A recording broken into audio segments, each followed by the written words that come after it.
inhibidores de beta-lactamasa, ¿no es cierto? Entonces, cuando hablamos de los inhibidores de beta-lactamasas, fíjense que estos por sí solos no tienen una actividad antimicrobiana, ¿sí? Pero se han logrado recuperar, diríamos, fármacos como la amoxicilina, piperacilina, amoxicilina, que ya no estaban sirviendo en absoluto justamente por la resistencia. Y la resistencia era mediada por beta-lactamasas. Entonces, lo que hemos conseguido con los inhibidores de beta-lactamasas es sintetizar moléculas químicas que bloqueen a estas enzimas que las bacterias han producido para defenderse, de modo que el fármaco pueda ingresar y actuar donde tiene que actuar, ¿sí? Eso se ha conseguido. Tenemos que junto a los inhibidores de beta-lactamasa se ha logrado recuperar el espectro y la potencia de esos fármacos. De ahí que nos dicen que mejoran el espectro antibacteriano de esos fármacos porque permiten que actúen de la mejor manera posible, evitando su interacción con las beta-lactamasas, ¿sí? Van a ser útiles o se ha logrado recuperar eficacia frente a cepas de E. coli, Klebsiella, Proteus, Haemophilus, Varicella, Providence, Bacteroides quilis, estafilococos productores de beta-lactamasa, siempre y cuando no sean penicilinos resistentes. Y son inactivas frente a Enterobacter, Acinetobacter serratia, porque estas producen unas beta-lactamasas que son diferentes y que producen resultados diferentes. Entonces, frente a estas cepas no vamos a tener eficacia y si hay resistencia, pues hay que buscar otra alternativa farmacológica. Como efectos adversos importantes que vamos a mencionar a estos fármacos, si se dan cuenta son varios fármacos que hemos visto, entonces entre unos y otros pueden haber algunas diferencias en el efecto que vamos a evidenciar. Si hablamos de la procaína, por ejemplo, se han visto alteraciones de la conducta, algunas alteraciones neurológicas, mareos, palpitaciones. Incluso se ha visto que el paciente puede llegar a desvanecerse o desmayarse en el momento de la administración. Normalmente estas molestias desaparecen rápido, en 5 a 10 minutos después de la administración, se presentan solo en el 1% de los pacientes. Sin embargo, es importante la recomendación que cuando se administran estos fármacos intramuscular se lo haga de forma lentita, ¿sí? Porque se ha visto que cuando se administra de golpe muy rápido es que el paciente se desvanece, se desmaya. Entonces hay que tener cuidado con la administración. También se han descrito reacciones de hipersensibilidad hasta en el 4% de los pacientes.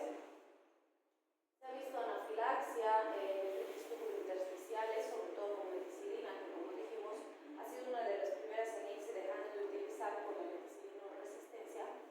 También se ha descrito anemias hemolíticas, positivización del HOMS, aunque estos trastornos a nivel hemático son raros.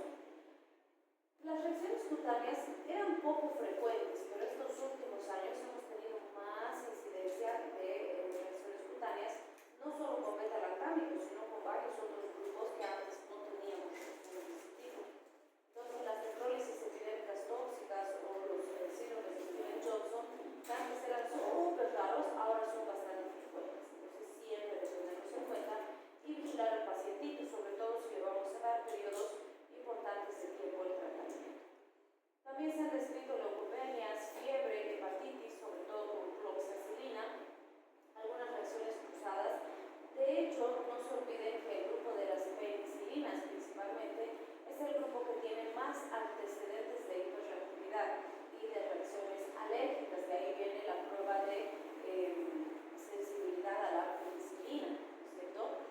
Por eso siempre que damos penicilinas debemos escribir previa prueba de sensibilidad, ¿sí?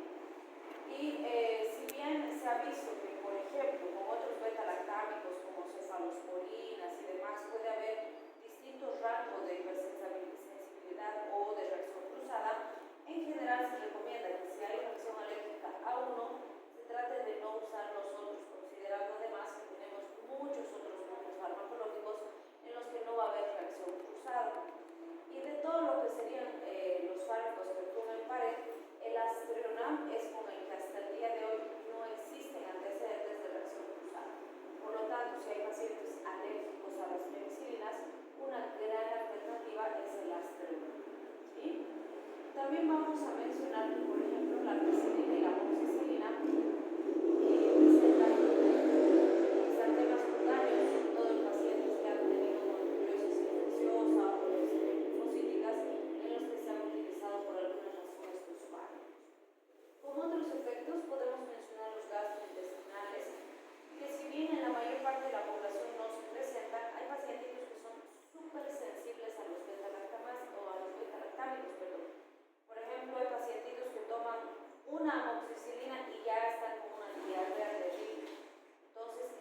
casos, obviamente, se recomienda rotar fármacos, usar mejor otros fármacos porque no hay buena tolerancia. ¿Sí? También se han descrito las colitis pseudomembranosas. Recuerden que el agente causal de las colitis pseudomembranosas es el Clostridium difficile y esto normalmente se asocia a periodos largos de utilización de antibiótico terapia.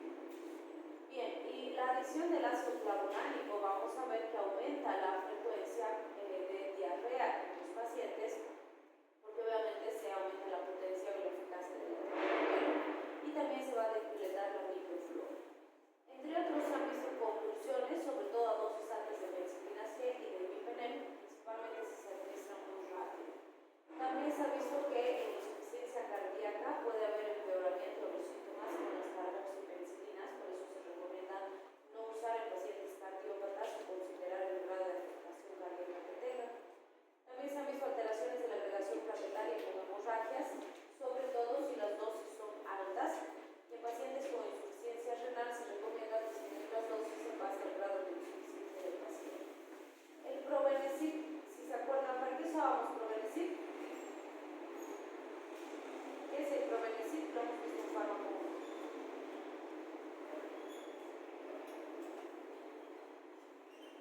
Es un unicosúrico, ¿no es cierto? Entonces se usa en pacientes con gota. Vamos a ver que interfiere en la secreción tubular y la provocación de la vía media de estos fármacos. Entonces no se recomienda asociar a Probenecid con beta-lactámicos. Bien, aquí vamos a empezar a hablar de las cefalosporinas. Como habíamos hecho en la clasificación, tenemos de primera, segunda, tercera, cuarta, quinta y sexta generación. Esos son los que vamos a mencionar. De hecho, los de primera generación, donde está cefazolina, cefalexina, cefalotina, cefapimina, cefadroxil y cefralina, entre las más conocidas de este grupo, no las únicas, por cierto, vamos a ver que tienen amplio espectro frente a gram positivos. Siempre decimos, cefalosporinas de primera generación son muy eficaces frente a gram positivos, principalmente cocos. Tenemos ahí Streptococcus, Staphylococcus, productores de beta-lactamasas, siempre y cuando sean sensibles a meticilina. Sin embargo, también tienen algún tipo de acción en algunos gram negativos, como cepas, por ejemplo, de coli, Klebsielas, Pneumoniae, Proteus mirabilis. Y su actividad frente a hemófilos e influenza es muy escasa, entonces frente a este microorganismo no sirve. ¿Sí? Si hablamos de su administración, vamos a ver la dosis de algunas de ellas, de las más utilizadas. Por ejemplo, la cefalexina se utiliza de 250 miligramos cada 6 horas y en niños de 10 a 25 miligramos por kilogramo dosis cada 6 a 12 horas. La cefradina, que también pertenece a este grupo, se usa independiente de que sea vía oral, intramuscular o intravenosa, de 500 miligramos a 1 gramo cada 6 horas. En niños de 10 a 25 miligramos kilogramo dosis cada 6 horas por vía oral y hasta 50 miligramos kilogramo dosis cada 6 horas si es intravenoso. Cefadroxil tenemos 1 gramo cada 6 a 12 horas y en niños 30 miligramos kilogramo día cada 12 horas. La cefazolina 1 gramo cada 8 horas y en niños de 7 días a más 40 miligramos kilogramo día cada 8 horas. Entonces, en general, pues si se acuerdan, 500 miligramos saben la mayor parte de las cefalosporinas. ¿Para qué se usa primera generación, considerando que su principal aplicación es gram positivos y cubre algunos gram negativos? Pues se ha usado en itus leves, ¿sí? No itus complicadas, para eso necesitamos un espectro mayor.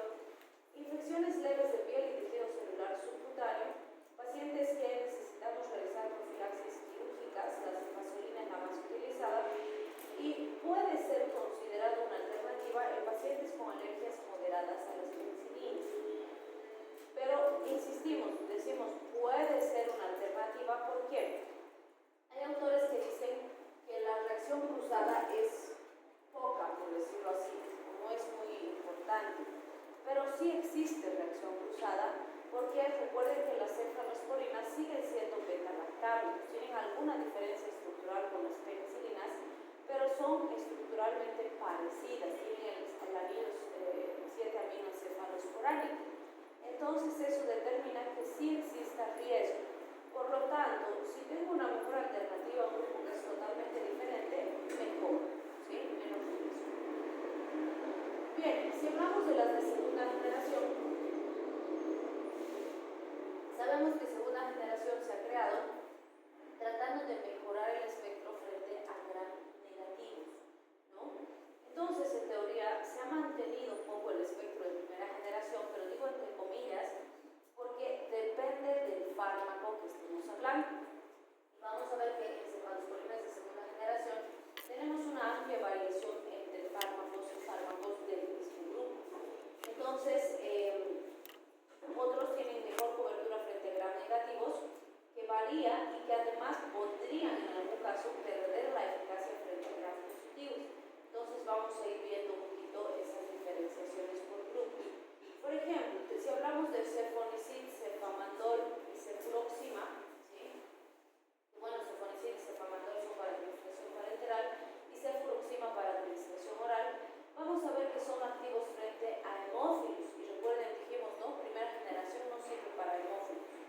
También son útiles frente a gonococo y cepas de Enterobacter pyogenes, conservando buena actividad frente a pocos gram activos. ¿Buen día? Entonces, vale decir, se mantiene el grado entonces, fíjense, cuando hablamos, decíamos, de la segunda generación, hay una variabilidad bastante grande. Entonces, dependiendo de las cefalosporinas específicas que estemos hablando, pues varía, ¿no? Entonces, no se olviden, cefonicid, cefamandol y cefuroxima tienen mejor espectro contra estas cepas que las otras no tienen y mantienen buena actividad frente a gram positivos, pero no cubren bacterioides, ¿sí? Esos son datos bien importantes. Pero fíjense las cefamicinas, que siguen siendo de segunda generación, ahí está cefoxitina y cefotetán, y fíjense, estas cubren hasta el 80% de cepas de bacterioides, lo que no hacían estas, que también son de segunda generación. Y estas son las únicas frente a anaerobios de este grupo. Entonces, por eso son importantes, porque vamos a decir, cefoxitina y cefotetán sí cubren bacterioides y son activas frente a anaerobios, que son características que ninguna otra cefalosporina de segunda generación tiene, ¿sí? Ahora, no cubren hemófilos, entonces fíjense, estas sí cubren hemófilos, pero no bacterioides, estas cubren a bacterioides, pero no cubren hemófilos, ¿sí? Y vean, todas son de segunda generación, entonces es muy importante. Y además estas, fíjense, son más eficaces frente a anaerobios, bacterioides, pero tampoco sirven para pocos gram positivos. Vale decir, en estas hemos perdido eficacia frente a hemófilos y frente a gram positivos, pero hemos ganado, si quieren, bacterioides y anaerobios. Y todas son de segunda generación. Fíjense, estas siguen siendo segunda generación. Dentro de lo que son las de segunda generación, ninguna, vamos a decir, es activa frente a pseudomonas. Entonces, a partir de tercera recién se ha logrado mejorar la eficacia frente a pseudomonas. Y la cefuroxima es la única que va a alcanzar niveles adecuados en microencefalorraquídeo y por tanto es la única que se puede administrar en meningitis de las de segunda generación, ¿sí? Y fíjense, cefixima, como dijimos en la clasificación, se ha diseñado dentro de las de primera o de las de segunda generación, pero la mayoría de los autores la manejan como de tercera generación, que alcanza su espectro de tercera generación, es decir, su espectro es más ampliado que las de segunda generación, ¿sí? Entonces, muy importante, la vamos a volver a mencionar en el siguiente video. Entonces, ¿cuáles vamos a ver las dosis? En el caso de cefuroxima, ¿sí? Ya sea para administración intravenosa o intramuscular, es 750 miligramos hasta 1500 miligramos, o si quieren unos 5 gramos cada 6 a 8 horas. En niños de 25 a 100 miligramos kilogramo día cada 6 a 8 horas, y como dijimos, esta es la única que ingresa al sistema nervioso central, entonces en meningitis esta es una muy buena alternativa. Algo importante que vamos a aprovechar esto para recalcar es esto: la administración intramuscular es terriblemente dolorosa, y no solamente para la cefuroxima, sino para cualquier cefalosporina. Por ejemplo, habíamos mencionado, ¿no?, de la ceftriaxona, que es de tercera generación, que la vamos a mencionar más adelante. Se ha usado mucho durante la pandemia, sobre todo en pacientes con neumonías, en los que queríamos hacer profilaxis antimicrobiana. Entonces, utilizada, por ejemplo, intramuscular, es terriblemente dolorosa. Literalmente el paciente suele describir que siente que le estuviéramos introduciendo microcristales con la inyección. Y eso que miligramos, el líquido no es denso como la penicilina, es transparente, cristalinito, no se ve denso, ¿sí? Entonces siempre, no se olviden, siempre que van a usar cefalosporinas intramusculares, adviértanle al paciente, díganle, puede ser que sienta dolor importante cuando lo estemos administrando, es un fármaco que genera dolor, ¿sí? Y vamos administrando lentito, con calmita, con cuidadito, preguntándole siempre al paciente cómo está, ¿sí? De hecho, sí van a tener pacientitos que les van a advertir y plan, le ponen y les dicen, no me ha metido, no me ha dolido nada, ni me ha molestado. Puede pasar, pero siempre es mejor que ustedes le adviertan al paciente que le va a doler y que no le duela, estamos tranquilos, a que no le adviertan y le duela terriblemente y salga maldiciendo al médico y a todas sus generaciones futuras al salir del consultorio, ¿sí? Porque sí puede generar dolor, ¿sí? Pacientes grandotes, súper fuertes y demás, llorando salen del consultorio, ¿sí? Entonces sí es algo que puede pasar, ¿sí? Bien, cuando hablamos de la cefoxitina, se usa de 1 a 2 gramos cada 4 a 6 horas y para los niños de 25 a 60 miligramos kilogramo dosis cada 6 a 8 horas. Por vía oral tenemos la cefixima, que ya dijimos que es de tercera generación. Esta se usa mucho, 400 miligramos una sola vez al día y en los niños 8 miligramos kilogramo día cada 24 horas. Por ejemplo, es común que a veces cuando tenemos infecciones urinarias intensas, importantes y demás, impregnemos al paciente con ceftriaxona por vía parenteral o intramuscular y luego continuamos cefixima por vía oral, ¿sí? Para completar el esquema. Entonces, muy importante, sí, obviamente no le vamos a pinchar al paciente 3 días. En cambio, si le vamos a pinchar, tiene que ser 3 pinchazos, no sirve solamente uno, ¿sí? Bien, entre los usos clínicos vamos a ver que puede presentarse o se puede usar más bien en cuadros de neumonías comunitarias, incluso las asociadas a Klebsiella, obviamente las que tienen buen espectro, en infecciones del tracto respiratorio bajo y alto asociadas a hemófilos, obviamente no las que no sirven para hemófilos, ¿no? Las primeras que hemos mencionado. En infecciones anaerobias mixtas como peritonitis, incluso las asociadas a Bacteroides fragilis, las que hemos mencionado que sí tienen espectro frente a anaerobios y frente a bacterias, que no son todos, ¿sí? Entonces hay que ser cuidadosos en la selección del fármaco apropiado, considerando esa eficacia terapéutica. Bien, acá están las cefalosporinas de tercera generación. Entonces, cuando hablamos de estas, su espectro es mayor, ¿sí? Vamos a ver que se ha logrado mejorar incluso frente a algunas cepas que pues primera y segunda generación no tenían eficacia, ¿no? Sí, se mejora más el espectro frente a gram negativos principalmente. Entonces, más gram negativos, incluso entéricos, frente a los cuales segunda generación no sirve. Entonces, fíjense, ceftriaxona y cefotaxima tienen alta actividad frente a gram negativos, cepas de hemófilos, neumococos, Neisseria, sus vidas medias son más altas y sus niveles en sangre y líquidos cefalorraquídeos son altos. Entonces, para meningitis, por ejemplo, también es una muy buena alternativa este tipo de fármacos. Se usan en general como tratamiento empírico de elección en meningitis bacterianas, con excepción de las cepas de Neisseria, infecciones gonocócicas, salmonelosis, neumonías adquiridas en la comunidad con criterios de interés. Entonces, muy importante porque han logrado mejorar el espectro, diríamos, frente a varios microorganismos. Sí se debe considerar que no son activas frente a Bacteroides fragilis, S.aureus meticilino resistente, Acinetobacter, que suele ser nosocomial muy resistente, Enterococos y Saccharomyces.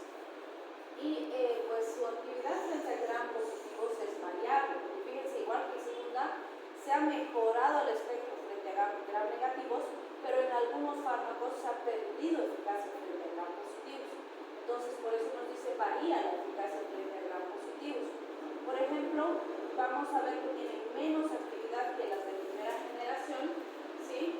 Y en el caso de la cefotaxima y la ceftriaxona se mantienen muy buena eficacia, en cambio la ceftazidima tiene mala eficacia, ¿sí? No es buena para gram positivos, pero sí es mucho mejor para gram negativos, ¿sí? Vamos a ver que su espectro es bastante ampliado tienen ya actividad pseudogmónica y eso se ha ganado con las de tercera generación, porque ya tienen eficacia frente a pseudomonas. Ceftazidima es una de las que mejor eficacia tiene frente a pseudomonas. A veces, por ejemplo, cuando el paciente ingresa al hospital le dan ceftriaxona, que es cefalospolina tercera generación, pero cuando quieren mejorar la eficacia o mejorar la potencia frente a pseudomona, será una mejor alternativa ceftazidima, que a veces hace rotación farmacológica y a veces decimos, pero si ceftriaxona también era de tercera, entonces ¿por qué va a cambiar ceftazidima? Probablemente porque queremos cubrir más pseudomonas, ¿no? El ceftazidima tiene mejor actividad frente a pseudomona que las otras de su grupo o de los grupos anteriores. Bien, también va a ser muy útil frente a microorganismos multiresistentes como lo son las cepas de Acinetobacter. Acinetobacter, igual que pseudomonas, recuerden que son microorganismos nosocomiales, muy peligrosos en hospital y que además suelen ser muy resistentes. Entonces, siempre que sospechemos de infecciones por pseudomonas, Acinetobacter, se debe mandar cultivo y antiviral, ¿sí?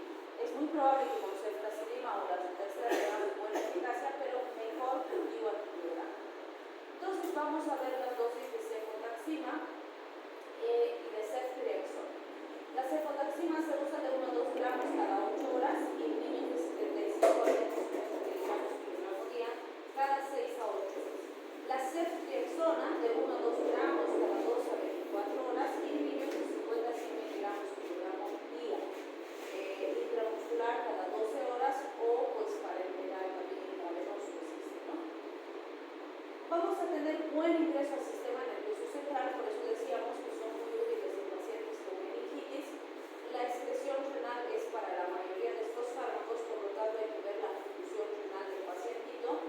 Y la excreción biliar se ha visto más para ceftriaxona y ceftriaxona. Este datito es bien importante, ¿por qué? Porque se ha visto que estos fármacos, como se excretan principalmente por la vía biliar, pueden generar éstasis biliar, que quiere decir que si quieren los fluidos, la bilis que debe salir por la vía biliar, por los conductillos biliares, se vuelve más espesa, que sale más lento, ¿sí? Entonces, en casos extremos o en casos de que el paciente ya tenga algún problema a nivel biliar o tiene una hepatitis o tiene una colecistitis, etc., esto podría empeorar el cuadro, ¿sí? Entonces, en pacientes que tienen alteraciones a ese nivel, hay que tener cuidado con estos fármacos en particular. Bien, de la segunda generación vamos a ver solamente a la cefepima, ¿sí? Entonces, cefepima, vamos a ver que tiene alta actividad frente a congos gram positivos, más que las de primera inclusive, y alta actividad frente a enterobacterias y pseudomonas, incluso más que las de tercera generación. Algunos dicen, en cuarta generación hemos conseguido hacer un híbrido entre las de primera y las de tercera generación, porque son más potentes frente a gram positivos que las de primera generación y más eficaces frente a enterobacterias que las de tercera generación. Entonces tienen las dos características, por decirlo así. Van a estar indicadas incluso en monoterapia en pacientes con neumonías intrahospitalarias graves y pacientes con neutropenias febriles. No se debe administrar cefalosporinas en infecciones bacterianas con beta-lactamasa de espectro extendido. Ahora van a ver que cuando mandamos cultivo antivirograma a los laboratorios nos reportan, ¿es una cepa PLE o es una cepa PLEA? ¿Sí? ¿Se acuerdan en microbiología que han dicho que es PLE y PLEA? PLEA ahí está, ¿no? Nos dice beta-lactamasa de espectro extendido. ¿Qué quiere decir? Pues su capacidad de resistencia es mucho mayor que el de las cepas comunes, ¿sí? Y PLEA es beta-lactamasas del espectro ampliado, ¿sí? Que hace referencia a algo similar. Entonces, normalmente se dice que si es una cepa PLE o es una cepa PLEA, es resistente a todo lo que es cefalosporinas. No me sigue, ninguno, ¿sí? Entonces, es una característica de alta resistencia que implica que debo usar otro grupo farmacológico, ¿sí? Y vean que cada vez tenemos más cepas con esas características de resistencia tan pesadas, vamos a decir.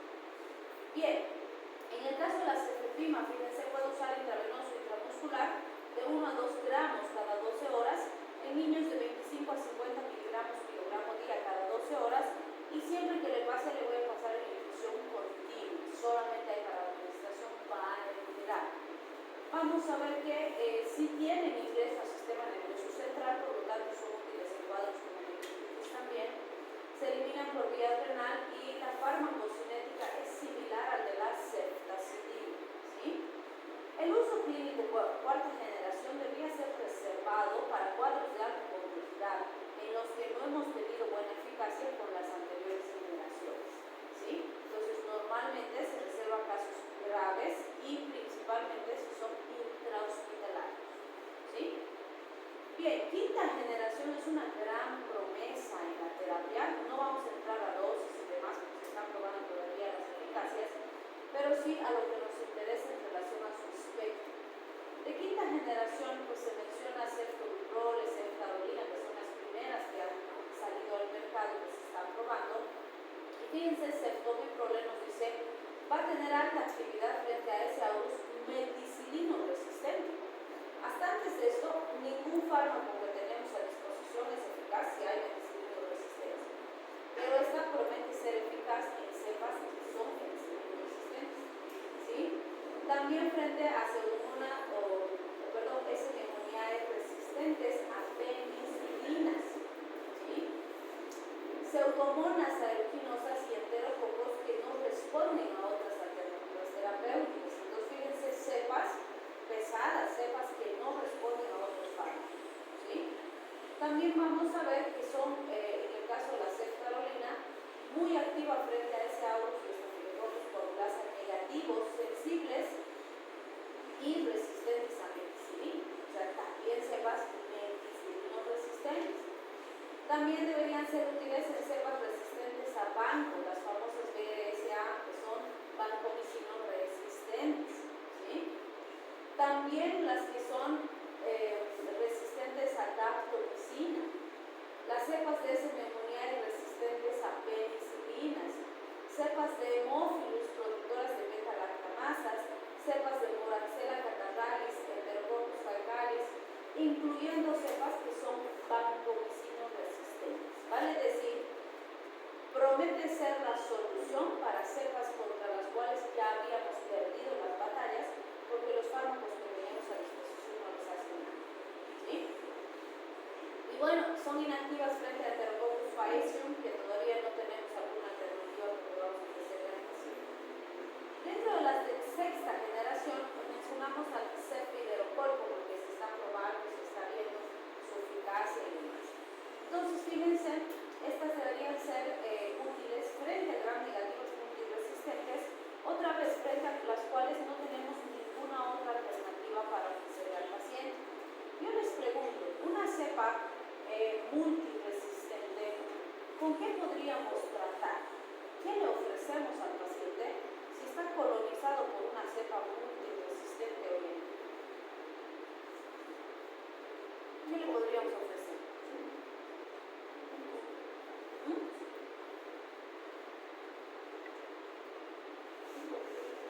cóctel? ¿Para qué?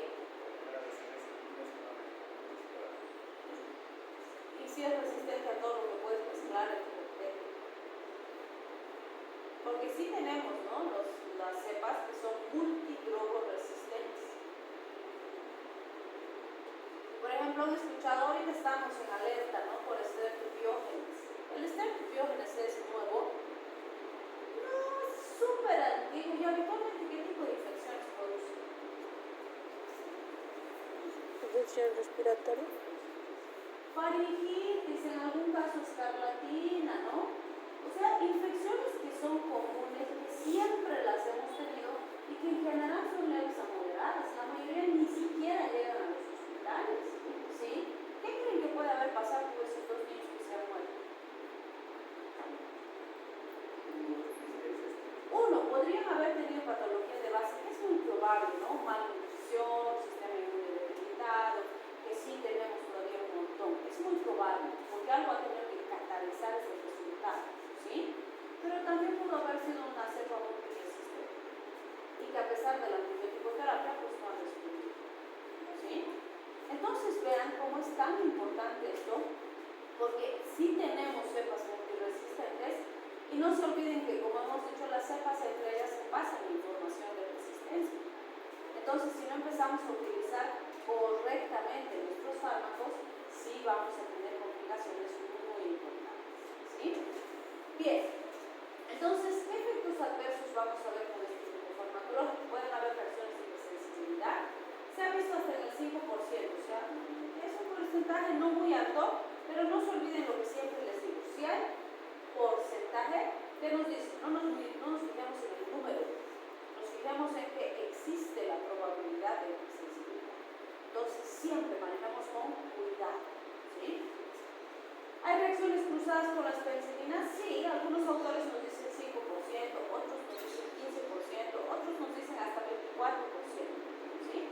Otra vez les digo, no importa el número, importa que sí existe reacción cruzada. Entonces, si puedo utilizar otra alternativa que no sea de la misma familia, que no tenga similitud química, mejor, es más seguro para el paciente, ¿sí? Si realmente tengo que usar, bueno, pues analizo riesgo-beneficio y si necesito el beneficio supera el riesgo, uso, ¿sí? Bien, tenemos también la nefrotoxicidad con las de primera generación, entonces hay que tener cuidado con la función renal del pacientito, sobre todo si asociamos a aminoglucósidos, que ya sabemos, o vamos a ver más adelante, que los aminoglucósidos se caracterizan por ser nefrotóxicos y ototóxicos. Entonces, si uso los dos combinados, que sí puedo usar para potenciar la eficacia terapéutica, pero también se puede potenciar el efecto adverso, entonces tengo que tener cuidado, ¿sí? También se han descrito anemias inmunohemolíticas, es decir, que el propio sistema inmune del pacientito reacciona y pues al tratar de atacar algunos metabolitos del fármaco acaba lesionando sus propios eritrocitos y los destruye. Entonces puede debutar el paciente con hemólisis, ¿sí? También se han descrito hemorragias por alteración en la formación de factores de coagulación del complejo de protrombina, en el caso de cefalperazona y cefamaldol principalmente. Bien, con moxalactam se ha visto disfunción plaquetaria, que no es común, pero siempre hay que tenerlo en cuenta. Sí vamos a tener efecto altabuso disulfiram, que ya saben qué es. ¿Qué es el efecto altabuso disulfiram?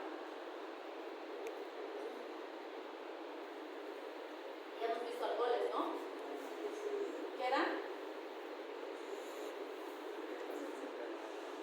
Que el paciente se intoxica con alcohol más rápido, ¿sí? ¿Por qué? Porque los antimicrobianos inhiben la aldehído-deshidrogenasa.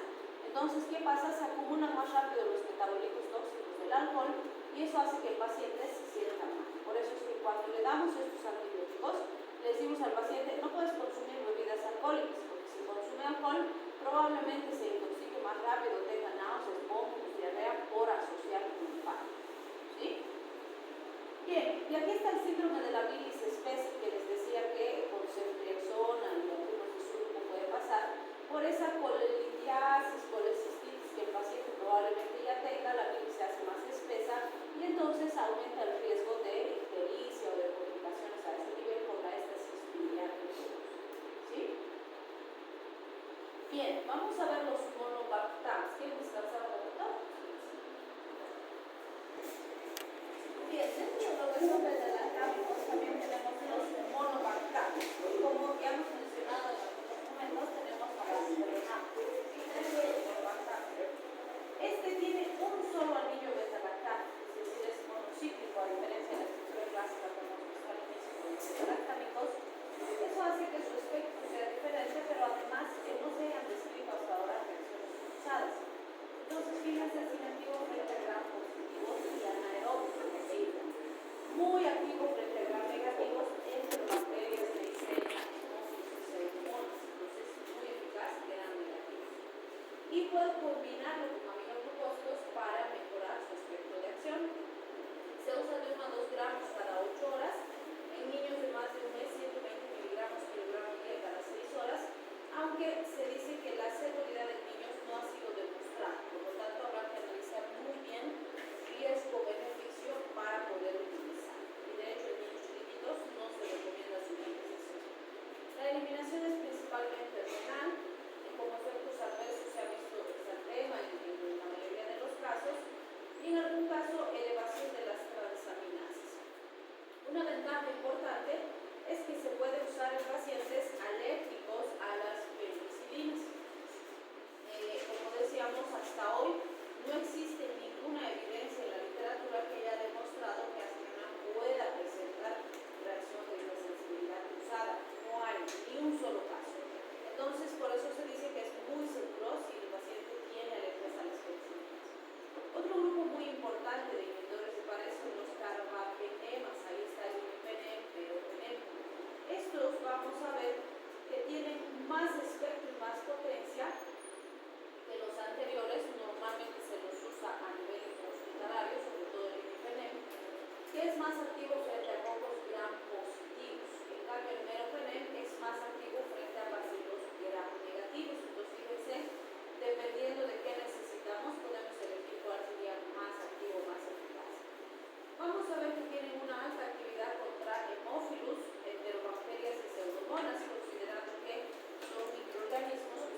usar imipenem ya desde hace bastantes años y podríamos decir que la mayoría de los laboratorios ya no producen imipenem solito, sino que se usa imipenem asociado a cilastatina. Van a ver que va imipenem cilastatina. ¿Por qué? Se han dado cuenta que el imipenem se destruye, se inactiva por acción de dipeptidasas a nivel renal.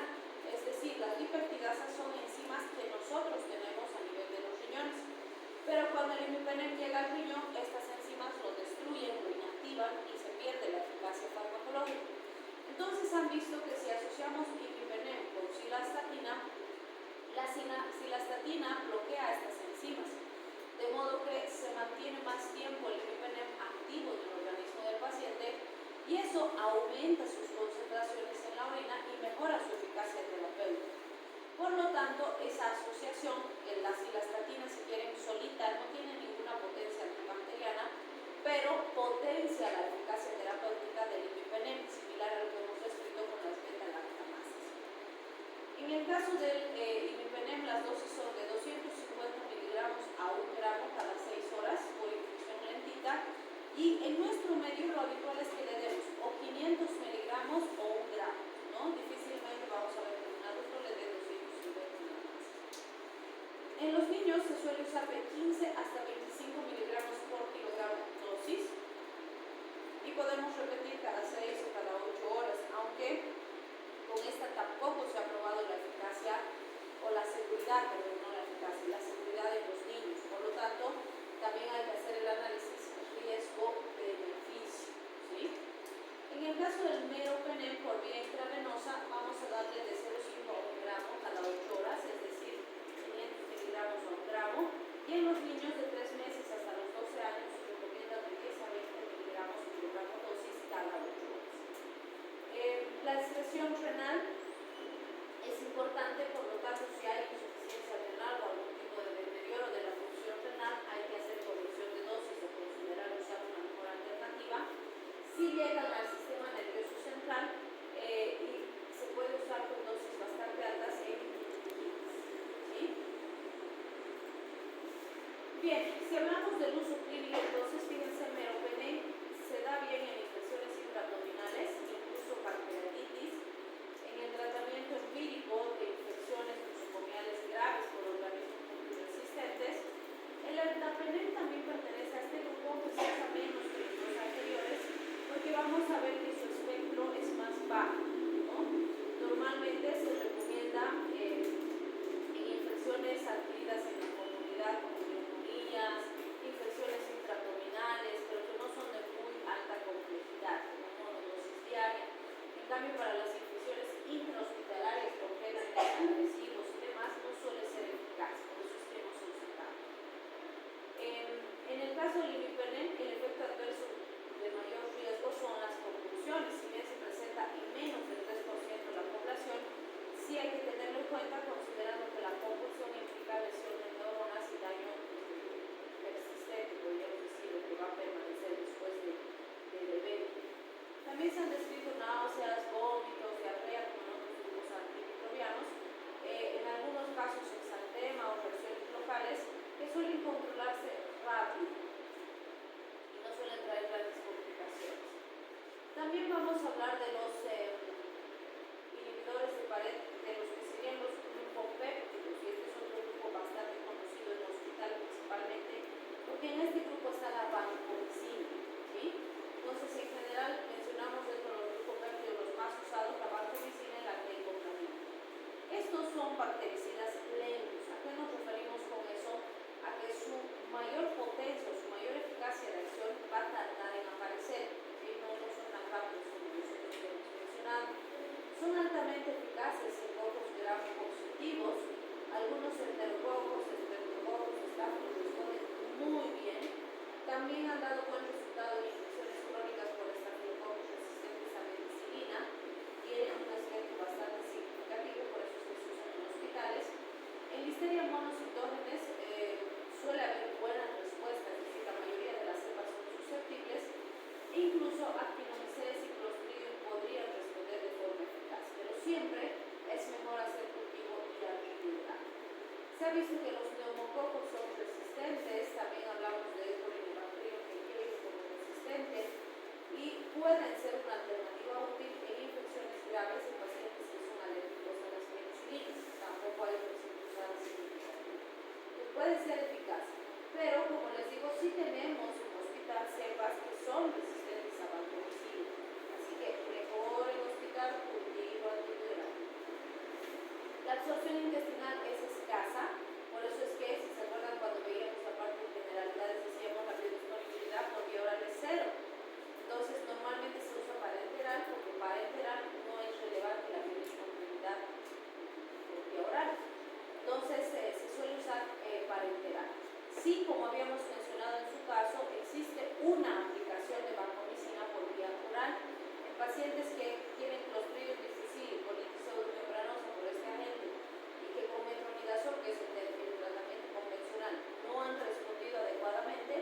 Entonces se les pasa vancomicina oral, que en ese caso se absorbe cero, pero nuestro objetivo es que actúen a nivel de la luz intestinal, por lo tanto es irrelevante que su biodisponibilidad sea cero. ¿Sí? La distribución es bastante amplia, con bajo ingreso al sistema nervioso central. La excreción así es hasta del 90% por filtración glomerular, así que sí hay que vigilar la función renal del paciente. Ahí está el mecanismo de acción. Fíjense, se une aldeada del ácido acetilmonámico, evitando la transvertinación. Vale decir, lo que hace vancomicina es interferir en la adición de nuevas unidades de la pared celular. Por ejemplo, digamos que el precursor para hacer mi pared son los ladrillitos. Entonces, lo que hace vancomicina es evitar que se formen ladrillitos, los precursores. Entonces, la bacteria ya tiene pared, ya tiene precursores en el momento que le damos el fármaco. Por lo tanto, para que aparezca el efecto farmacológico de la vancomicina, se tienen que agotar los precursores que ya están sintetizados y se tiene que empezar a deteriorar la pared que ya está formada. Y recién vamos a ver el efecto. Pero una vez que aparece el efecto es muy intenso porque como no se pueden formar precursores, entonces la pared va a seguir degradándose hasta conseguir la muerte de la bacteria. ¿Sí? Se usa en casos de alta complejidad como sepsis, endocarditis, meningitis, asociadas obviamente a microorganismos con los que tengamos buena cobertura. Entonces se puede usar intravenoso 1 gramo cada 12 horas, en niños de más de un mes 40 miligramos kilogramo día cada 6 horas, aunque en niños siempre hay que tener más cuidado, más vigilancia. Como reacción adversa importante se han descrito las flebitis en el sitio de administración, entonces hay que vigilar muy bien el sitio por donde está ingresando el fármaco y demás para evitar estas complicaciones. También se ha descrito fiebre, sobre todo en el tiempo en el que se va a pasar la infusión el fármaco. La ototoxicidad y la nefrotoxicidad son importantes, que son efectos adversos de los glucopéptidos como tal, pero también es común asociar glucopéptidos con aminoglucósidos y cuando se los asocia también se potencia el efecto adverso. Este es un efecto adverso bien común y bien característico que además suele traer aflicción, podríamos decir, en la comunidad médica porque el paciente parece que estuviera teniendo una reacción de hipersensibilidad intensa. Se ha visto que hay liberación masiva de histamina cuando se administra el fármaco y eso genera el síndrome del hombro rojo o el síndrome del hombre rojo, los dos son abreviados y se usan, que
También han dado buenos resultados en epididimitis chondroides, granulomas inguinales, citoplasmas pneumonia.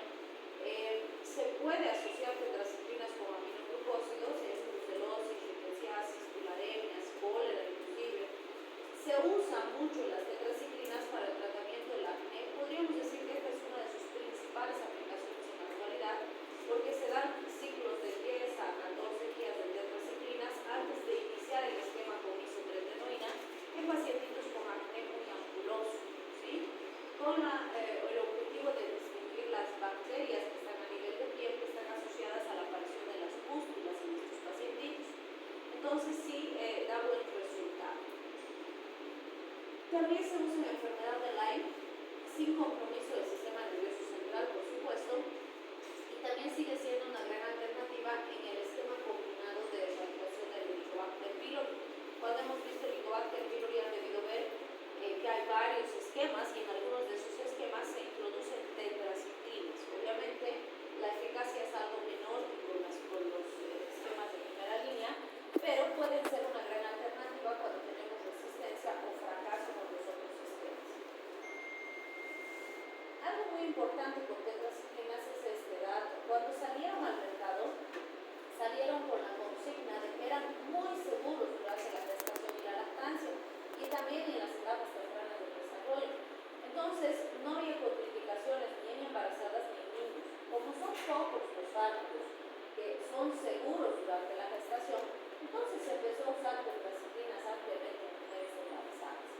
Y realmente 2 décadas completas se usaron y empezaron a aparecer efectos adversos importantes. Y cuando hicieron otros estudios se dieron cuenta que realmente no eran seguros durante la gestación ni en los niños pequeños. Entonces actualmente se recomienda no usar en mujeres embarazadas ni en menores de 8 años. Incluso algunos autores dicen hasta que el paciente cumpla 18 no deberíamos usar tetracitrinas, ¿sí? Y vamos a ver por qué cuando veamos sus efectos adversos. Entonces fíjense de cuáles vamos a ver dosis. Tetracitrina, que ahí está oxitetracitrina y clortetracitrina. Siempre les digo, los que tienen tetracitrina en su nombre son de acción corta. Tenemos doxiciclina de acción prolongada y minoxiclina también de acción prolongada. Entonces las tetracitrinas son las que se suelen usar, como les decía, para el tratamiento de acné y otros cuadros convencionales. Por vía oral o intravenoso se usa de 250 a 500 miligramos cada 6 horas. Lo habitual es 500 miligramos cada 6 horas.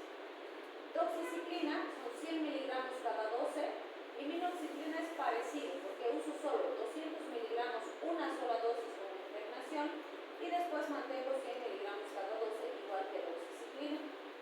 Estas, sobre todo doxiciclina, es la que más se usa en enfermedades de transmisión sexual, ya sea solita o acompañada de otros fármacos más, ¿sí? Bien, como efectos adversos aquí vamos a entender por qué actualmente no se recomienda usar durante la gestación ni en niños pequeños.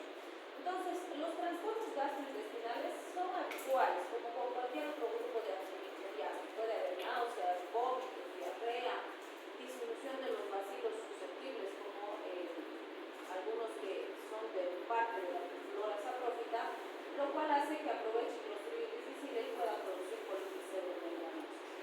Fíjense quiénes son resistentes justamente: pseudomonas, proteus, estáfilo y el mismo clostridio. Eso hace que erradica otras bacterias, clostridium sobrevive y produce colitis pseudomembranosa. Ahora, fíjense el daño que produce huesos y pieles, y esto sobre todo se ha visto en el producto de la gestación. En los precursores de los dientecitos durante el embarazo y el fetito, produce decoloración, displasia de las encías. Se ha visto que se produce una falta de formación del esmalte de los dientes, por ejemplo. Entonces los bebecitos, cuando brotan los dientecitos, están tomando lechecita y se les deshacen literalmente los dientecitos porque no tienen esmalte, ¿no? O los dientecitos tienen manchas, ¿no? Hiperpigmentaciones, hiperpigmentaciones. Y a veces la afectación no solo es en los dientecitos de leche, sino también en los dientes permanentes. Entonces, todo eso ha determinado que no se use durante la gestación. Además, fíjense, en los huesitos de crecimiento o el crecimiento va a producir inhibición del cartílago de crecimiento con malformaciones significativas,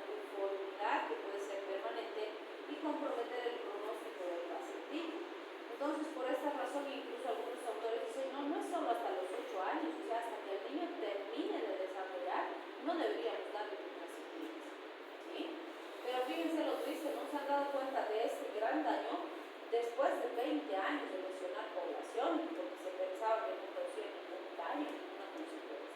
¿Sí? Bien, también se les ha descrito toxicidad hepática en mujeres embarazadas, cuando se usan dosis altas y cuando ya tienen presión hepática previa. Entonces, no se recomienda usar si hay algún riesgo de daño hepático. También se ha descrito toxicidad renal, porque puede haber retención de nitrógeno y eso sobresaturar el riñón y producir una insuficiencia renal. Se han visto reacciones locales, sobre todo dolor en el sitio de la administración cuando es intramuscular y trombosis venosas cuando se administra por vía intravenosa. También se le ha descrito fotosensibilidad, más si la pielcita es más blanca, si se usa en ungüentos, por ejemplo, tetracicrinas que suelen venir combinadas con otros elementos. Se recomienda no exponerse directamente al sol cuando el ungüento se ha aplicado en piel, porque puede generarse manchas, ¿no? Y esas manchas después no desaparecen aunque el cuadro infeccioso ya se haya controlado. Y también pueden producir reacciones vesticulares, es decir, el paciente puede estar con mareos, náuseas, desequilibrio cuando utiliza el fármaco. Bien, otro grupo importante dentro de los inhibidores de síntesis proteica es el de los aminoglucósidos. Fíjense que hemos ido mencionando bastante a los aminoglucósidos, ¿no?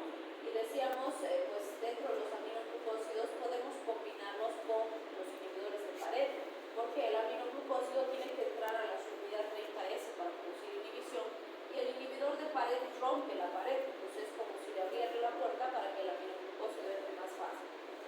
Vamos a mencionar a gentamicina, amicacina dentro de este grupo, pero vamos a ver que aquí también están algunos fármacos antituberculosos que no los mencionamos aquí porque son del esquema de tuberculosis propiamente dicho, y los vamos a ver cuando veamos el esquema de tuberculosis. Entonces, fíjense, inhiben la síntesis proteica actuando en la subunidad 30S, ingresan al citoplasma del microorganismo por mecanismos activos dependientes de oxígeno. Y este datito es importante porque obviamente en situaciones de anaerobiosis va a ser deficiente o menor el efecto del fármaco. ¿Sí? Si hablamos de sus aplicaciones clínicas, son útiles frente a aerobios gram negativos, ¿no? Muy importantes los efectos frente a gram negativos. Entonces se usan pacientes con neutropenias, con infecciones asociadas a gram negativos. Se sinergiza con las penicilinas, como hemos dicho, por lo cual son muy utilizadas en endocarditis, sobre todo las endocarditis estafilococcicas, enterocócicas, asociadas también a streptobirans, que suelen ser bastante frecuentes. Se puede combinar, como dijimos, con beta-lactámicos para potenciar su eficacia o ampliar su efecto frente a gram negativos. Para la administración tópica es muy usada la gentamicina. Van a ver que tenemos gentamicina en cremita, gentamicina oftálmica en gotitas para los ojitos. Entonces, en quemaduras, lesiones en piel, lesiones en saco conjuntival, son muy eficaces. Es una alternativa muy útil y obviamente los efectos adversos sistémicos son mínimos cuando se usa de forma tópica. Entonces, ahí vamos a ver las dosis de genta y de amigo. Estos fármacos, si se acuerdan cuando vimos generalidades, dijimos, hay fármacos que son concentración dependientes. Estos son concentración dependientes.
con aminoglucósidos son dos los efectos adversos que nunca se tienen que olvidar. Ototoxicidad, nefrotoxicidad, eso tienen que tenerlo siempre pendiente. Aminoglucósidos son ototóxicos y nefrotóxicos, ¿sí? Entonces, la toxicidad renal es fácil de identificar porque hago laboratorios de función renal y ya sé si el riñón está funcionando bien o no. Pero la pregunta es, si hay ototoxicidad, ¿cómo se darían cuenta? ¿Qué hace para ver si el oído no se está intoxicando, no está fallando?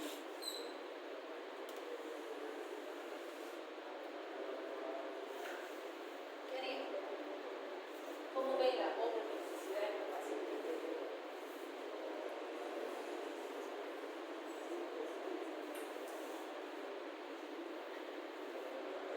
Le hablo suavito, pues. O sea, es clínico, ¿sí? Porque no, en el paciente hospitalizado no le voy a hacer una audiometría, tiene que ir a un centro audiológico para que le haga una audiometría, ¿sí? Pero sí puedo usar voz cuchicheada o hacerle escuchar algunos sonidos, ver si escucha de un lado, del otro. Es muy importante la valoración clínica constante de la función auditiva del paciente, ¿sí? Porque si no, nos vamos a dar cuenta cuando ya haya perdido audición total. Y sí han habido pacientitos que han quedado sordos por usar gentamicina, ¿sí? Y no es aceptable que por un cuadro infeccioso el paciente pierda un sentido, ¿sí? Entonces, muy importante la vigilancia con los aminoglucósidos, más aún si es paciente pediátrico. La amigdacina que se suele usar más en el hospitalario, fíjense, se inicia con 10 miligramos por kilogramo intravenoso o intramuscular y para mantenimiento 7.5 miligramos por kilogramo cada 12 horas. O puedo darle 15 miligramos por kilogramo en una sola dosis diaria, la megadosis terminal. Y en niños, si bien hay un poquito de variación en las dosis, la recomendación es la misma. Mucho cuidado con la función auditiva principal. Entonces fíjense, por eso les he puesto ahí estrellita verde, ototoxicidad, nefrotoxicidad, sumamente importante, porque además, fíjense, en quienes se produce ototoxicidad y nefrotoxicidad con más frecuencia. Si uso dosis altas, estamos diciendo que podemos usar megadosis. Si el tiempo de tratamiento es prolongado, es decir, más de 5 días, hemos dicho que con antimicrobianos la mayoría va a usar 7 a 10 días. Entonces nos vamos a pasar los 5, seguro que sí. Pacientes que ya tengan insuficiencia renal, usen diuréticos o usen vancomicina. Y hemos dicho que sí puedo asociar aminoglucósidos y vancomicina, ¿sí? O beta-lactámicos y aminoglucósidos. En otras situaciones puede haber fiebre, cefalea, náuseas, vómitos, elevaciones de transaminasas, de fosfatasa alcalina y alteraciones de potasio, calcio, magnesio. Son un poco comunes, pero hay que vigilar al paciente. Además, consideren que la mayoría de los pacientes en los que vamos a usar aminoglucósidos van a estar hospitalizados. Entonces, vigilancia más estricta. Puede haber bloqueo neuromuscular, sobre todo si las dosis son altas y si se administra muy rápido. Y en algunos casos se ha visto hipersensibilidad a que es en general no se necesita. Bien, también tenemos los que actúan en la subunidad 50S, ¿cierto? Entonces, fíjense, mecanismo de acción del cloramfenicol. Es cierto, aquí vamos a hacer un paréntesis y vamos a decir, hay países en los que ya no se usa cloramfenicol, se ha prohibido incluso su producción, por lo tanto ni siquiera tienen en su mercado. En nuestro medio todavía hay, sobre todo el cloramfenicol oncálico, que es para uso tópico. Obviamente de forma tópica el riesgo es mucho más bajito, pero hay que tener mucho cuidado con el cloramfenicol, ¿sí? Entonces es un excelente fármaco, de hecho, pero sus efectos adversos son muy peligrosos. Entonces fíjense, inhibe la síntesis proteica actuando en la solubilidad mayor, la 50S, es bacteriostático, pero para algunas cepas puede alcanzar espectro bactericida, pero su alta bactericida. Entonces se ha usado en cuadros graves, meningitis, linfogranulomas, citacosis, pacientes alérgicos a las penicilinas, es una excelente alternativa terapéutica. En adultos y niños se recomienda de 50 a 100 miligramos kilogramo diaria de 6 horas por vía intravenosa o por vía oral y pues se basa en la mejoría y el disminuyendo progresivamente de las dosis. Fíjense su espectro, es bactericida frente a cepas de meningitis como Haemophilus, N. meningitis, S. pneumoniae, casi todas las anaerobias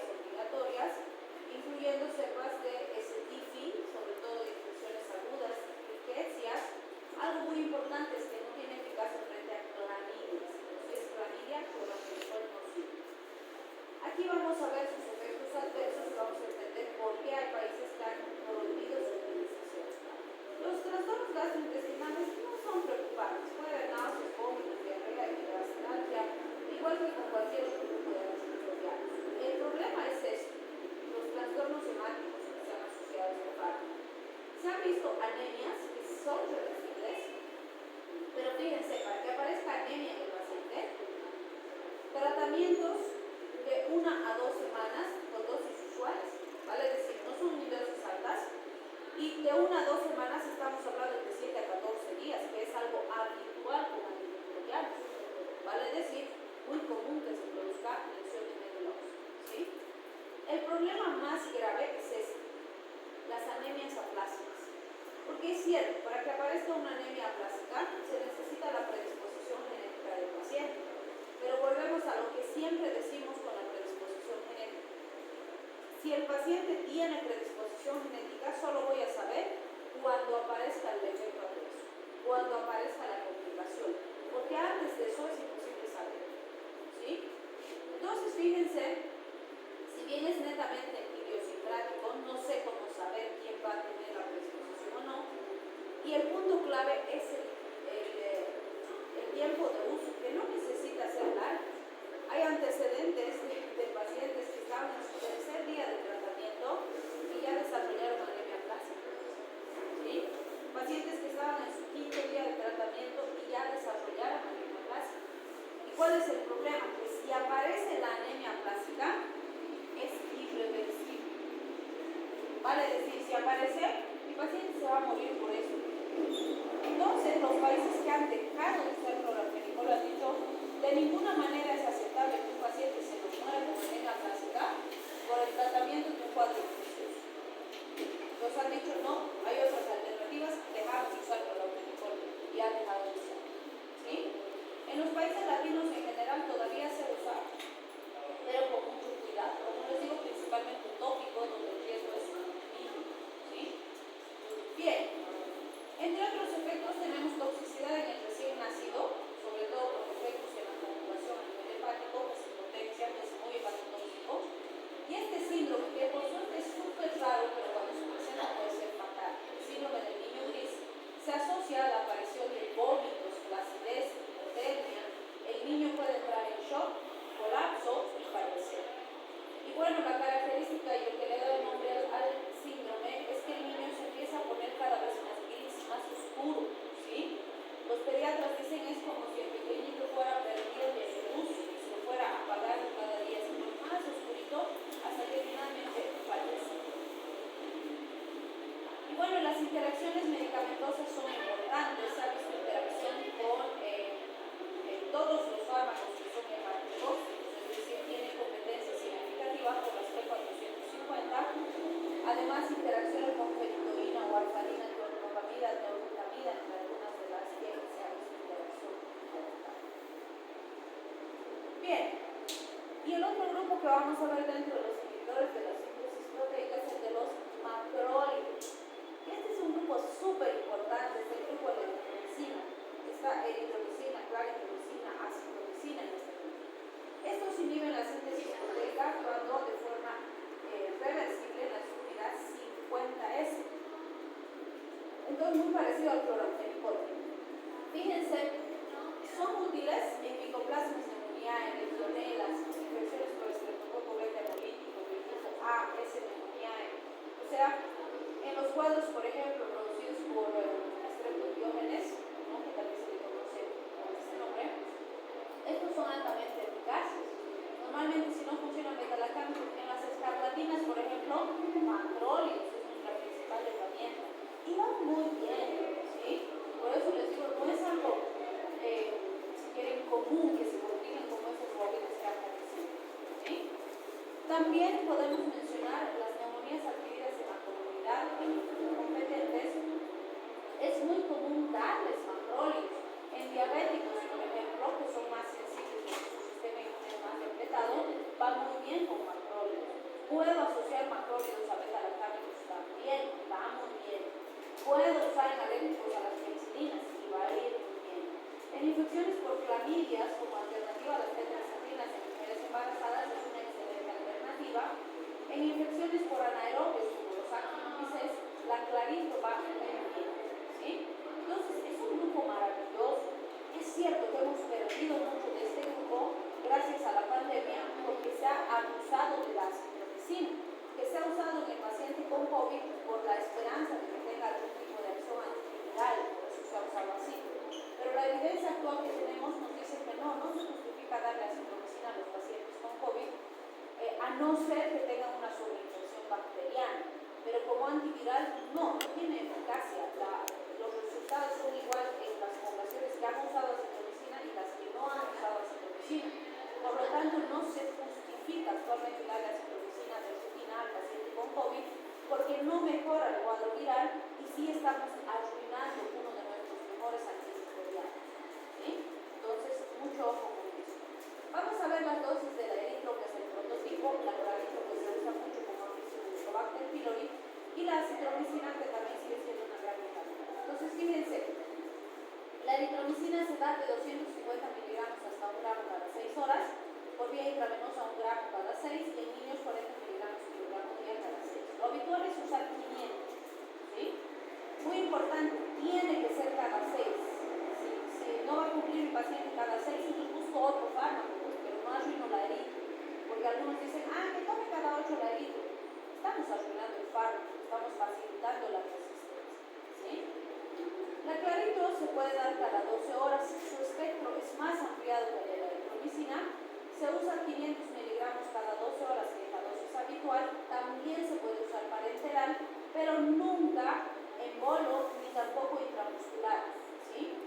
Y se va a usar intravenoso cuando se usa parenteral y en tiempos mayores a 60 minutos. Entonces se pasa lentito en infusión continua. En los niños, 15 a 30 miligramos por kilogramo día cada 12 horas. ¿Sí? Hay carabinos de la eritromicina, como les decía, para las escarlatinas por esquiógenes va muy bien.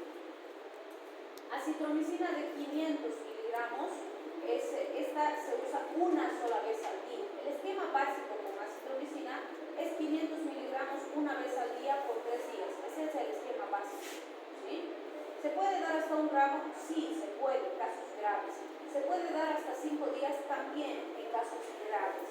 Pero en COVID les han dado 1 gramo y 5 días directamente. Eso es una barbaridad con acitromicina durante la pandemia. Entonces hay que recuperarla, hay que empezar a usarla correctamente, no abusar de esta. Y sí tenemos pacientes que van a la farmacia y se toman una acitromicina cuando les pica la garganta. Una barbaridad.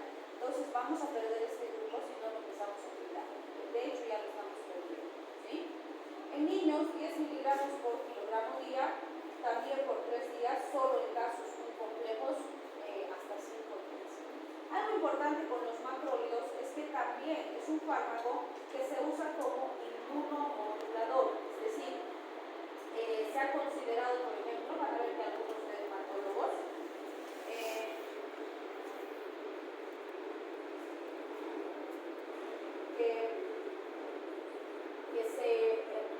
que se usa, por ejemplo, en pitiriasis rosada. Van a ver que en las pitiriasis rosadas suele aparecer una mancha madre, que dicen, ¿no? Que es como una placa, que a veces el paciente piensa que es un hongo, ¿no? Y aparece una mancha grandecita y después aparecen más chiquititas en todo el cuerpito del paciente y se empieza a diseminar. Y la mamá piensa que es un honguito, entonces se asusta. No, es una reacción de hipersensibilidad, es una reacción autoinmunitaria que en general se asocia a que el pacientito ha tenido un resfrío, una infección bacteriana o ha tomado algún tratamiento semanas previas, ¿no? Entonces puede pasar. En esos casos simplemente se usan corticoidecitos tópicos, mucha hidratación de la pielcita y algunos dermatólogos les dan un pulso de acitromicina, es decir, les dan acitromicina de 500 miligramos los 3 días, pero por su efecto inmunomodulador, nada que ver con su efecto antibacteriano, porque no es bacteria la pitiriasis rosada, ¿sí? Entonces sí se usa en ese aspecto también.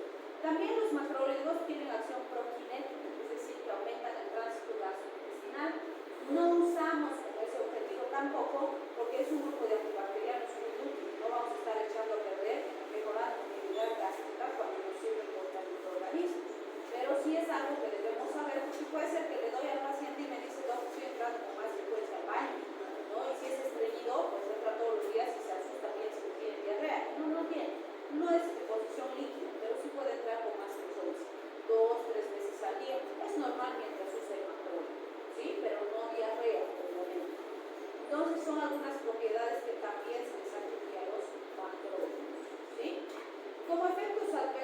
visto algunos trastornos gastrointestinales, como náuseas, vómitos, diarrea, anorexia en algunos casos, que pueden ser comunes. La toxicidad hepática sí hay que vigilarla, puede haber hepatitis colestásicas agudas por el estolato que se acumula, que por ejemplo con acitro, que se usa solo 3 o 5 días, rarísimo, pero con claritro, con eritro sí, porque se usan más días. En el hipo, por ejemplo, en este claritro vamos a usar 14 días, entonces ahí el riesgo es más alto. También se ha descrito fiebre, eosinofilia y exantema, aunque no son muy frecuentes. Y si es hepatotóxico, entonces mucho cuidado con otros fármacos que también sean hepatotóxicos, que usen las P450, la warfarina, la teofilina, la metilprednisolona, la digoxina, tienen interacciones significativas. Bien, y también tenemos el inhibidor de síntesis proteica, las lincosaminas. La más importante ahí es clindamicina, ¿sí? Y clindamicina, el metronidazol y la clindamicina son nuestras principales herramientas frente a anaerobios, ¿sí? Cuando roten infectos, sus docentes de infectos los van a amar cuando digan, ¿con qué cubro anaerobios? Ustedes metronidazol. Y si no es metronidazol, clindamicina. Claro, muy bien. Los van a querer. Entonces no se olviden esos dos. Anaerobios, metronidazol, ¿sí? Evidentemente el metronidazol usamos más ambulatorio, clindamicina más hospital, ¿sí? Entonces, fíjense, va a inhibir la síntesis proteica por unión a la subunidad ribosomal 50S, igual que los macrólidos. Facilita la ozonización, la fagocitosis y la destrucción de bacterias intracelulares, o sea, es espectacular para bacterias intracelulares. Es bactericida para algunas cepas, por ejemplo, estafilococos, algunos bacterioides, los mata, aunque en teoría es bacteriostático, pero sí es bactericida para algunas cepas. Se usa mucho frente a cocos gram positivos, ahí está aerobios, con excepción de ese autopenicilino resistente y enterococos. La mayoría de gram positivos y gram negativos anaerobios, no se olviden, clinda anaerobios, que es espectacular. Ahí podemos mencionar Peptococcus, Peptus streptococcus, Propionibacterium, Clostridium perfringens, Fusobacterium y demás. Van a ser altamente eficaces en infecciones abdominales y ginecológicas, donde suele haber mezcla de microorganismos y sobre todo anaerobios, ¿sí? ¿Quiénes son resistentes? Clostridium difficile, C. racemosus y Bacteroides fragilis, hasta un 19% se ha visto de cepas resistentes. Entonces, con estos, cultivo antibiográfico, ¿sí? Bien, vamos a ver la dosis de la clinda. Entonces, en adultos se usa 150 hasta 450 miligramos cada 6 horas, parenteral de 150 a 900 miligramos cada 8. Normalmente, fíjense, la clinda que nos llega parenteral es de 600 miligramos, así nos llega. Esa es la que más se usa. Se puede usar oral, cierto, pero en nuestro medio no llega la presentación oral. Entonces, clinda no usamos oral, por eso les digo más uso hospitalario, porque la presentación que manejamos es parenteral, porque no llega oral. En niños está descrito oral o intramuscular o intravenoso de 10 a 30 miligramos por kilogramo día cada 8 cada 6 horas. Como efectos adversos importantes tenemos diarrea, náuseas, vómitos, exantema, trastornos hepáticos y este es el más común, diríamos, con clinda. Enterocolitis grave por Clostridium difficile. ¿Por qué? Hemos dicho su efecto es muy potente, pero Clostridium es resistente. Entonces aniquilamos a su competencia, por decirlo así, y el Clostridium feliz prolifera y nos produce colitis pseudomembranosa.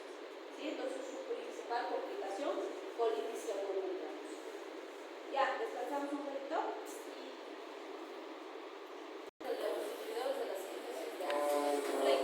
Entonces, vamos a hablar aquí de los inhibidores de las diaminopirimidinas y de las sulfonamidas, que las vamos a ver juntos. En realidad son dos grupos farmacológicos. De las diaminopirimidinas tenemos al trimethoprim y de las sulfonamidas tenemos al sulfamethoxazol. ¿Por qué los vamos a ver juntos? Porque cada grupo por separado tiene características muy similares, tanto en mecanismo de acción, cobertura y demás. Y por separados son potentes bacteriostáticos, pero juntos se convierten en un potente bactericida. El trimethoprim y el sulfamethoxazol juntos, que es como se los utiliza, son el famoso cotrimoxazol, ¿sí? Entonces el cotrimoxazol es un fármaco de uso muy común. ¿Qué es lo que van a hacer? Fíjense, el sulfamethoxazol inhibe al anhidroperoato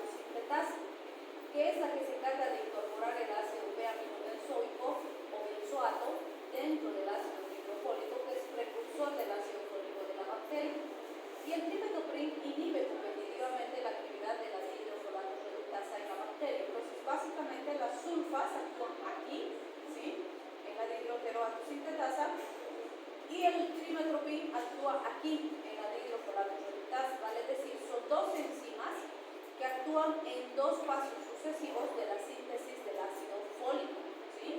Recuerden que el folato, como hemos visto en bioquímica, es fundamental para formar purinas y las purinas son fundamentales para formar el ácido nucleico o el material genético de las células, en este caso de las bacterias.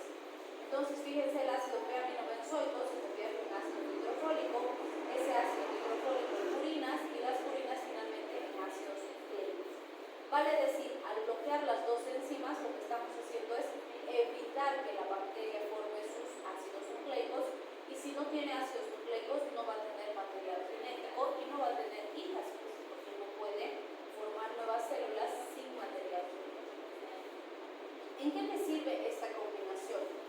Me sirve frente a gram positivos y gram negativos. Fíjense, podemos mencionar Neisseria gonorrhoeas, Leishmaniasis, Haemophilus, algunas especies de Brucella, clamidias, Moraxella, Mycobacterium pyogenes, Hemicalzasi, Bacteria pseudomallei, la Salmonella stifi, inclusive en fiebre tifoidea, por ejemplo, es uno de los fármacos de primera elección.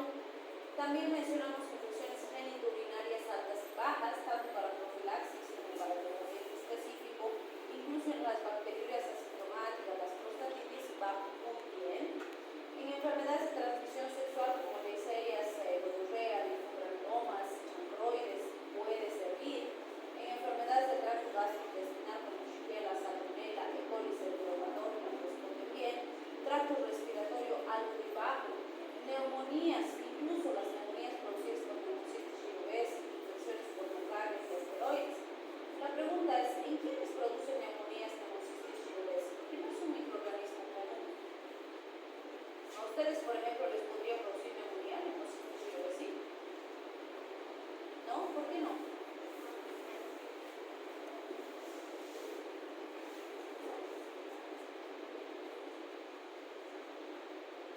Porque se asocia a neumonías en inmunodeprimidos, ¿sí? Acuérdense, antes se le llamaba Pneumocystis carini, pero después vieron que Pneumocystis carini es propio de los canes, Pneumocystis jirovecii es el propio de los humanos, que es una oportunista en pacientes VIH positivos, ¿sí?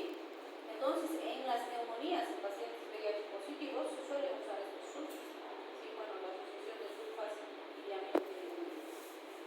Entonces, ahí está la dosificación, y esto es muy importante porque lo vamos a manejar muchísimo.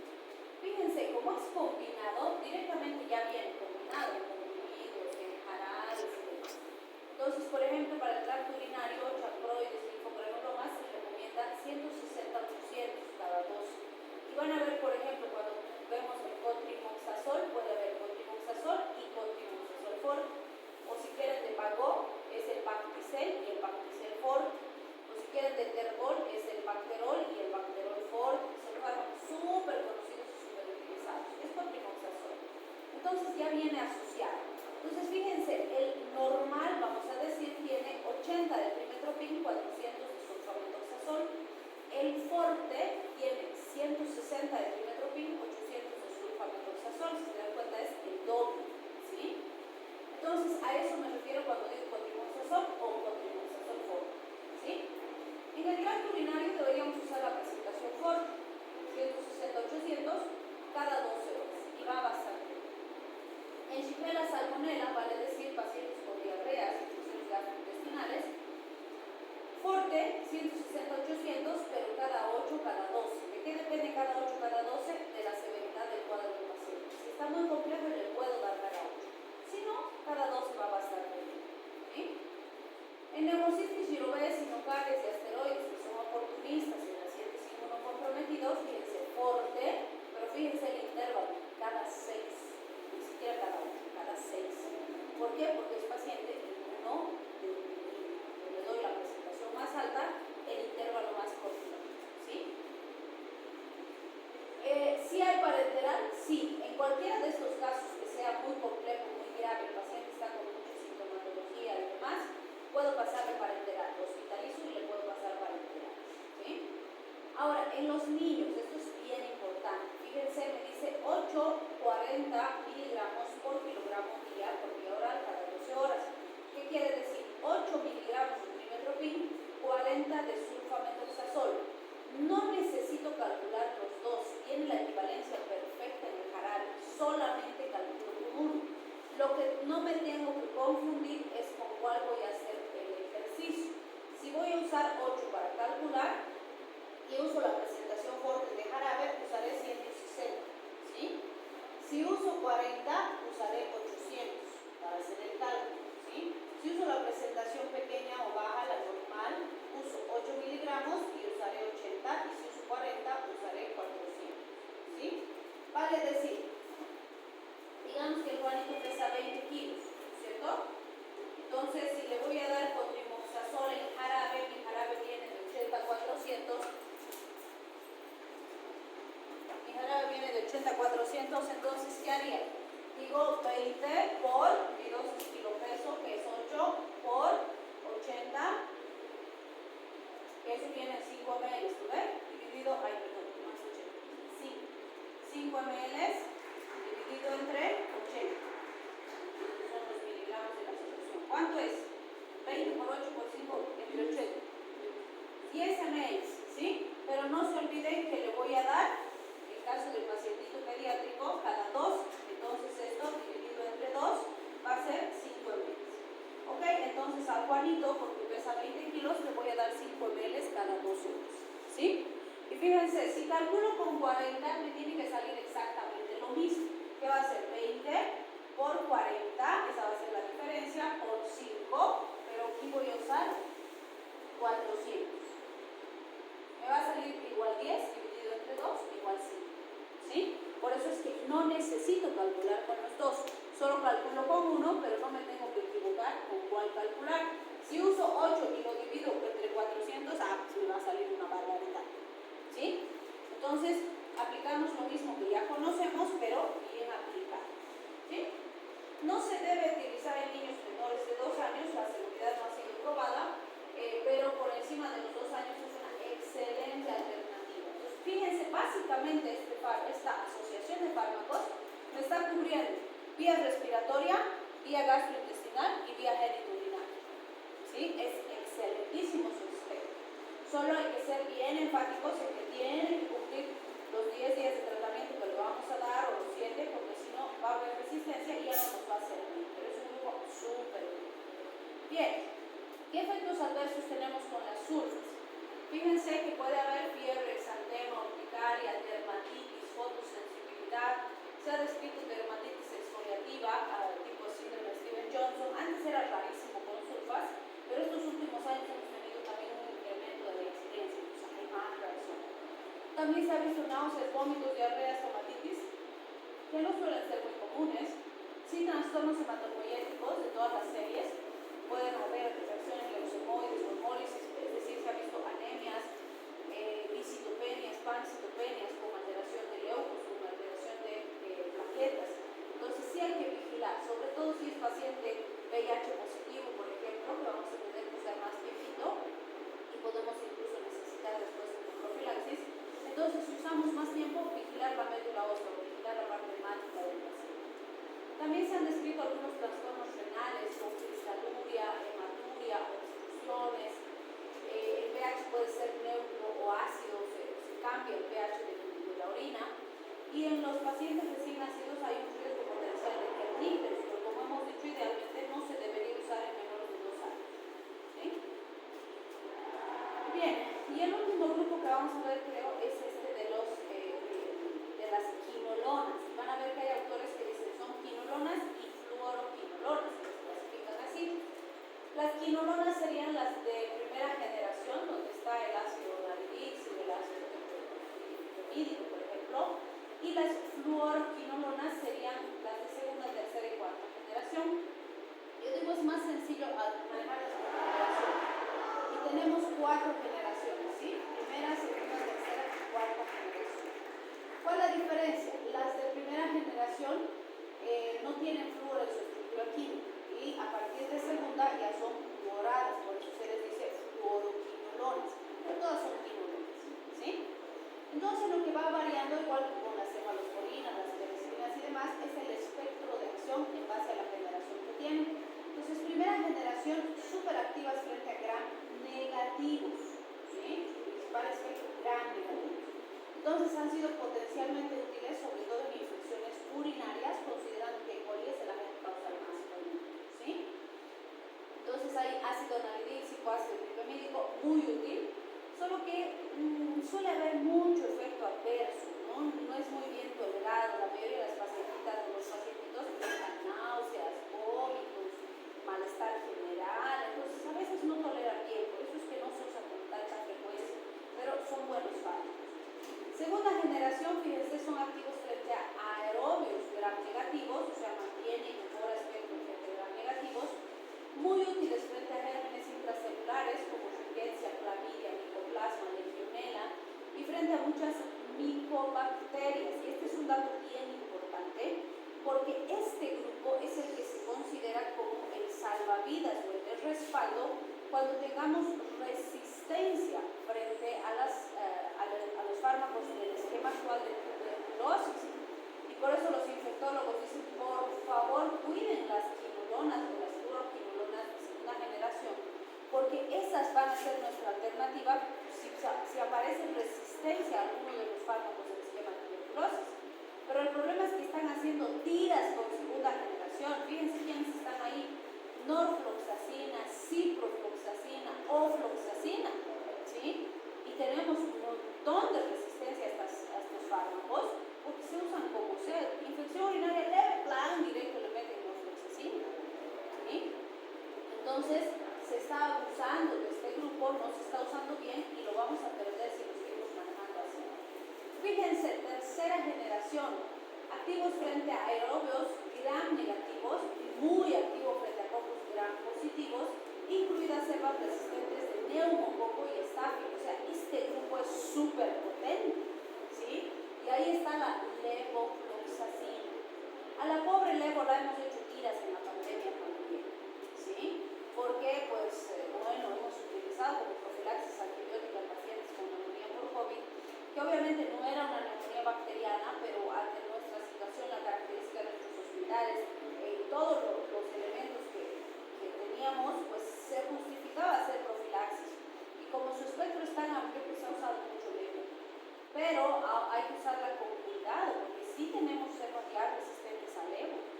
Entonces no hay que abusar de levofloxacina. Y es una belleza porque se usa una sola vez al día, pero hay que usarla con cuidado, ¿sí?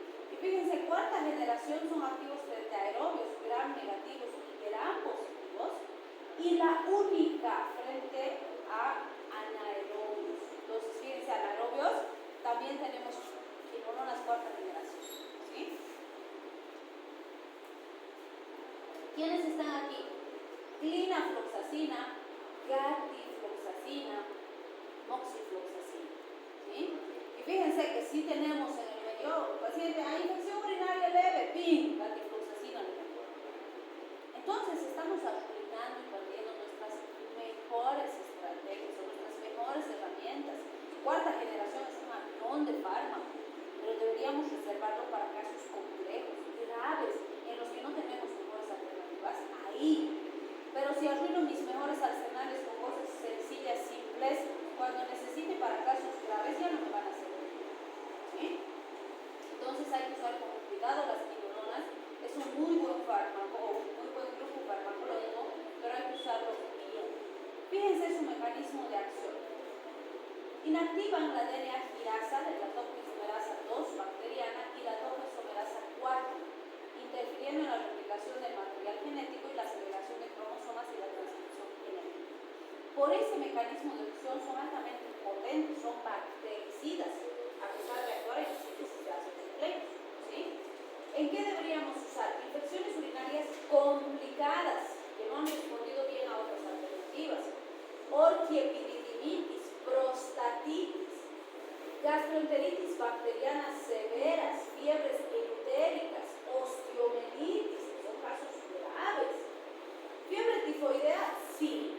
O sea, para fiebre tifoidea, que en general he usado cotrimoxazol y no ha habido buena respuesta, bajo tiroidosis, ¿sí?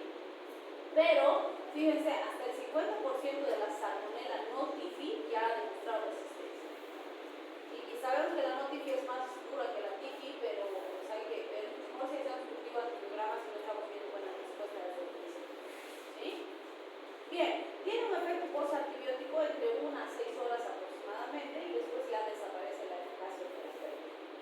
Entonces, básicamente puedo usar quinolonas en infecciones urinarias altas y bajas, en enfermedades de transmisión sexual, incluyendo infecciones gonorreicas, hemorroides, infecciones gastrointestinales producidas por E. coli, enteropatógenes, Shigella, salmonella, ya sea tifi o no tifi, considerando que la no tifi es más resistente, infecciones por Campylobacter jejuni, neumonías nosocomiales asociadas a levofloxacina, moxifloxacina.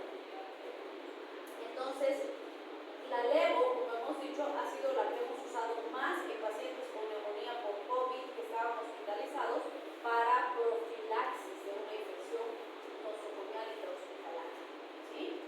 Entonces, estas son las que más se usan en el hospital, pero levo sí tenemos en tabletitas y pues se abusa de la levofloxacina por esa razón. Esto es bien importante cuando hablamos de quinolonas. Fíjense que en los niños, en teoría, de todas las que hemos mencionado, la única que estaría aprobada para su uso es el ácido nalidíxico, y además no en niños muy chiquititos y bajo indicaciones muy específicas. Todas las otras quinolonas, aunque van a ver que sí tenemos la dosis kilo peso, no se deberían usar en pacientes de diabetes. ¿Sí? Bien importante que recuerden eso, no se debe usar quinolonas en pacientes de diabetes. Cierto, no hay absolutos en medicina. Vamos a ver que sí hay situaciones particulares en las que voy a usar, pero fíjense, serían infecciones severas, así súper graves, por microorganismos multiresistentes, ya sea del tracto urinario, tracto respiratorio, en los que he probado todo lo demás que tengo, nada sirve, es resistente a todo y lo último que puedo usar son quinolonas. Solamente en ese caso podría pensar dar quinolonas a un paciente pediátrico. ¿Sí? Pero si tengo otro fármaco, otra alternativa, otro grupo, otra familia, no se debe usar quinolonas. ¿Sí? Bien, entonces vamos a ver las dosis de 3. El ácido nalidíxico, que es de primera, de la ciprofloxacina, que es de segunda, y de la levo, que es de tercera. Entonces, fíjense, el ácido nalidíxico es de baja potencia, por eso en general se usa en cistitis, en infecciones urinarias no muy severas. Se recomienda 1 gramo cada 6 horas, y ese es otro inconveniente, es difícil de cumplir cada 6 horas. Entonces, no es muy usado por todos esos factores. Ahí está la dosis en niños, 55 miligramos kilogramo día cada 8 a 6 horas, analizando muy bien riesgo-beneficio. ¿Sí? Ciprofloxacina, 500 a 750 miligramos cada 12 horas, muy usado en adulto. Intravenoso de 200 a 400 miligramos cada 12, los sachetitos vienen así, es directo para conectar el equipo de suelo y se le pasa también por vía parenteral. En los niños de 20 a 30 miligramos kilogramo día cada 8, cada 12 horas, insisto, solamente en casos de alta complejidad donde no tengo ninguna otra mejor alternativa, como pacientitos con fibrosis quísticas, con infecciones urinarias severas, multiresistentes, donde no tengo una mejor alternativa, recién. ¿Sí? Levofloxacina, 500 miligramos cada 24 horas, que hemos usado mucho en pandemia, vuelvo a insistir. En los niños de 5 a 10 miligramos kilogramo dosis cada 2 o cada 24 horas, otra vez solamente si el beneficio justifica el riesgo y no tengo una mejor alternativa. ¿Sí? Y aquí vamos a entender por qué.